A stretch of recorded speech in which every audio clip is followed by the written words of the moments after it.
Hello friends, क्या आप जानते हैं डॉक्टर बाबा साहेब अम्बेडकर जी ने गोलमेज परिषद में क्या कहा और क्यों कहा? आइए जानते हैं। गोलमेज परिषद ब्रिटिश सरकार द्वारा भारत के संवैधानिक भविष्य पर चर्चा करने के लिए लंदन में आयोजित की गई थी। इसमें भारत के विभिन्न समुदायों और राजनीतिक दलों के प्रतिनिधियों को बुलाया गया था। डॉक्टर बाबा साहेब अम्बेडकर जी ने विशेष रूप से दूसरे 1931 और तीसरे 1932 गोलमेज सम्मेलन में दलितों का प्रतिनिधित्व किया। उनका उद्देश्य था कि स्वतंत्र भारत में दलितों को केवल समानता का वादा नहीं बल्कि कानूनी और राजनीतिक अधिकार भी मिले। गोलमेज परिषद क्यों बुलाई गई? ब्रिटिश सरकार भारत के लिए नया संविधान बनाना चाहती थी। इसके लिए यह जानना आवश्यक था कि विभिन्न समुदायों की क्या मांग है और भविष्य की शासन व्यवस्था कैसी होनी चाहिए। डॉक्टर बाबा साहेब अम्बेडकर जी ने क्या कहा? दलितों की वास्तविक स्थिति बताई। अम्बेडकर जी ने कहा कि भारत में करोड़ों दलितों के साथ सदियों से भेदभाव होता आया है। उन्हें मंदिरों, कुओं, स्कूलों, सार्वजनिक स्थानों से दूर रखा जाता है। उन्हें स्पष्ट किया कि केवल अंग्रेजी शासन समाप्त होने से दलितों की समस्या समाप्त नहीं होगी यदि सामाजिक अन्याय जारी रहा।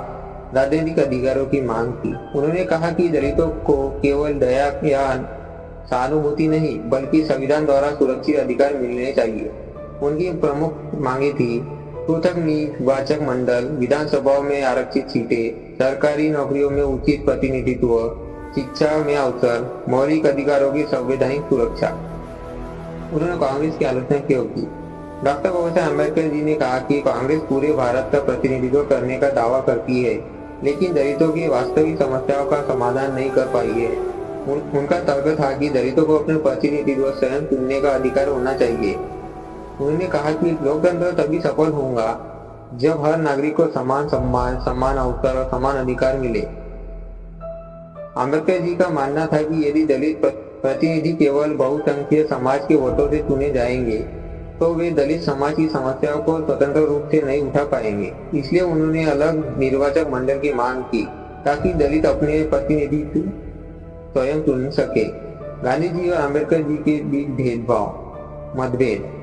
महात्मा गांधी जी ने पृथक निर्वाचक मंडल का विरोध किया। उनका मानना था कि इससे हिंदू समाज विभाजित हो जाएगा।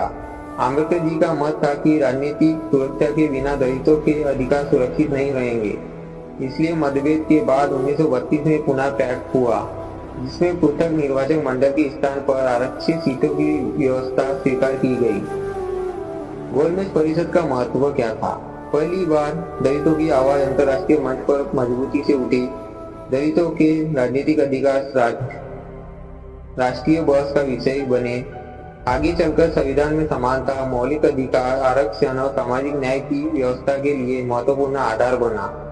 डॉक्टर बाबा साहेब अम्बेडकर जी ने गोलमेज परिषद में यह स्पष्ट किया कि राजनीतिक स्वतंत्रता तभी सार्थक है जब समाज के सबसे वंचित लोगों को भी समान अधिकार मिले, समान और प्रतिनिधित्व भी मिले। उनका संघर्ष केवल दलितों के लिए नहीं बल्कि एक न्यायपूर्ण और समान भारत के निर्माण के लिए था।